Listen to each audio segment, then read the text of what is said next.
The reason I talk about not being confined by time, which we obviously are, is because when you limit yourself, when you limit God, because essentially what you limit yourself to is what you limit God to. The possibilities you see for yourself is the possibilities you see being given to you by God. And if you can't see that God is infinite, then that's not how you'll experience God. So when you experience for yourself that, or you have in your mind that, oh, things take time, good things take time,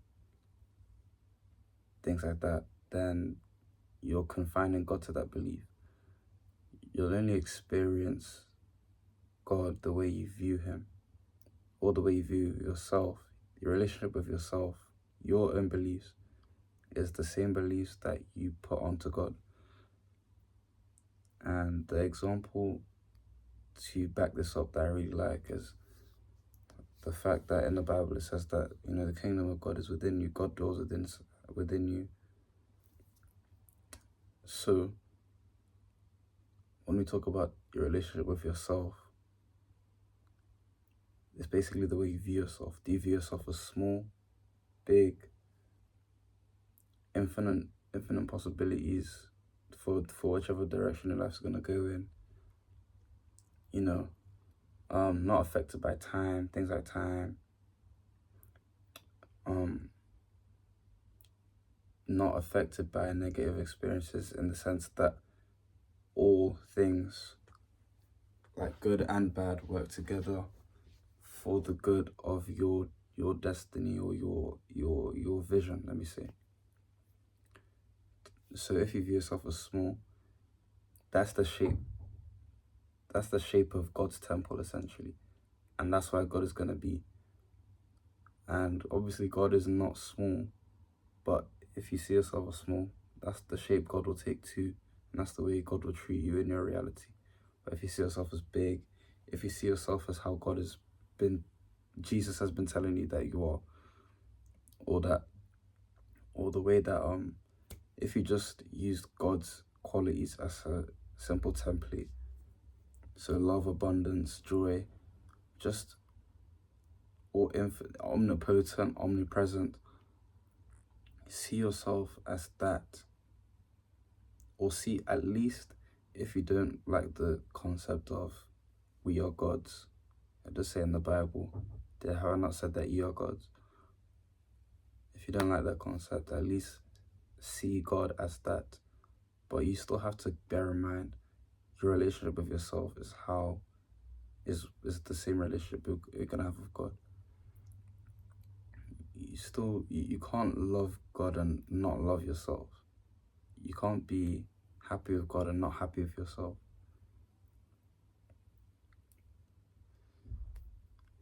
Think about it like God is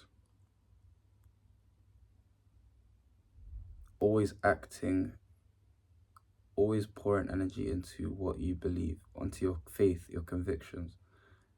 Because we know convictions run the world.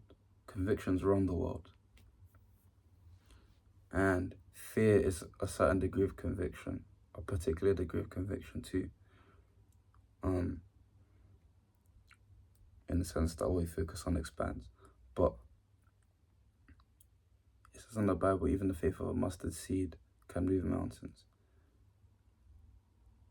All you have to do is have faith in whatever you believe about yourself, and God will make that manifest. Throughout my life, my parents have kind of, I want to say programmed, not to say it in a crude way, like that's just the word I would use, or let me say raised me, telling me that, telling me things that would that have resulted in me to believe in myself, like put all in with God, basically. Put all in with God and have complete faith that God's that God will take care of me, basically. And each and every time, that faith was strong enough that it proved itself in my reality. It proved myself in my reality. But when you believe God is a stingy God, a harsh God, a God that will punish you if you step out of line, then that's how you're going to experience God. Honestly, I've never been able, I think because in my church, right? In my church, when I started to do things that Christians would consider stepping out of line, I also heard one of my uncles stand up in church to give a contribution, and he said, because in the church we were learning about hell and things like that and revelations, and he said, in all honesty, why do I need to know about hell if I'm not going to be there? Why do I need to know about a place I don't want to end up in? And since then, the concept of what you focus on expands. Where your attention is, energy will go there. Attention is alignment, bro. That was my first example, or first like light bulb moment of wow, like why should I focus on hell? Focus on heaven. How do I get to heaven? How do I cultivate heaven within myself? I mean, that's what I think now. But back then I was like, how do I get to heaven? Because back then I still believed that God, heaven, hell were all experiences outside of me, but all of these things are within you. And yes, you experience heaven, you experience hell. Find the kingdom of God and find the kingdom of heaven, and all things, all righteousness and all other things shall be added unto you. I'm just paraphrasing every time I'm saying these things, right? But you need to understand that, whatever you give your attention to, you're giving energy to it at the end of the day. If you slip up, you give your attention to how bad the repercussions will be, how severe the punishment will be. You're just gonna suffer. If your beliefs aren't there to serve you, they're just there to control you. I believe whenever I slip up or do something that, isn't in line with my character that I wouldn't usually do, I just take that as a human experience. I look at it from a scientific point of view. I extract wisdom, lessons out of it. You need to be able to live by your own experience. This is one thing I realized. Living by someone else's experiences through books, videos, sermons, etc., or testimonies, it'll only take you so far. It'll only take you so far because you haven't even experienced it for yourself. Belief is based on your experience. Belief is not fact. If someone tells you a testimony, don't dismiss it, obviously, but that doesn't mean it should apply to you. Anything my friends tell me, I still acknowledge it, and I'm happy for them. Whatever they experience, that's good. If it's bad as well, acknowledge it too. But that doesn't mean to take on that frequency and impose it onto yourself. Oh, let's say for example, I did, and I spiraled into addiction, and then my life got worse. But that doesn't mean that when you do, I'm talking about sniffing, sniffing blow, sniffing cook, that doesn't mean when you do it, you're going to become addicted. That's just a common thing that happens to most people, but that doesn't mean that that's going to be the same outcome for you. I feel like that's a bad example, but if I can think of another one. Okay, if I can think of another one. Prayer. Some people pray, it works all the time. Some people pray 50% of the time, or even basically zero. how can you explain that? Just because it's happened to you doesn't mean that it can happen to someone else. Everything is all based on experience and suggestibility, and based on their perception on things. The way you view something is how you're going to experience it. So don't just be taken on people's experiences, good and bad. Good will only take you so far. You still have to find something for yourself. You still have to make your own thing, create your own spirituality. At the end of the day, there's no one truth. All truths are but half truths. You know, what's true for one person is untrue for another. And things that I used to believe, that my friends still believe, it doesn't work. Like, how do I say it? Like, I've seen both sides. I've seen all sides. Like, I've seen more than one side at this point. I can literally see that the truth is only the truth if you choose for it to be the truth in your reality.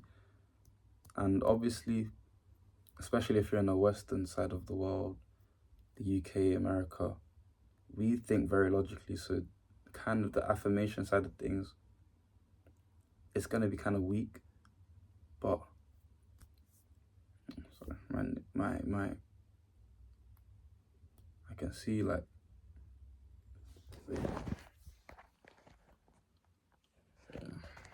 I've got a view of everybody, bro. Batman.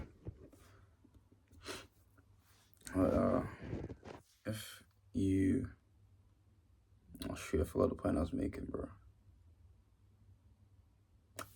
I think I was saying, if you believe something to be true, that you're just gonna fight. Like, we have something called the RAS system in our brains. Why can I still never remember the actual acronym? Retinal something system. Forgot the name of it, bro. But we've got that system in our brains, right? That filters out, or if I can say it in layman's terms, it proves what the thinker thinks. So whatever you think, it's gonna prove. It's like when you get when your family gets a new car, a white car, now you start to see white cars everywhere. What happened to me? Yeah, I got AirPod Pros, bro. The world's opened my eyes to everyone that has AirPod Pros. Everyone, when I got a tech, the whole world, to be fair, everyone in the UK wears tech freeze, bro. I can't lie to you, bro. But what you think about, even before, when you're thinking of buying the tech, when you're thinking of buying the hoodie, the shoes, you're gonna start seeing it, because that's what's predominantly on your mind. You know what I mean? So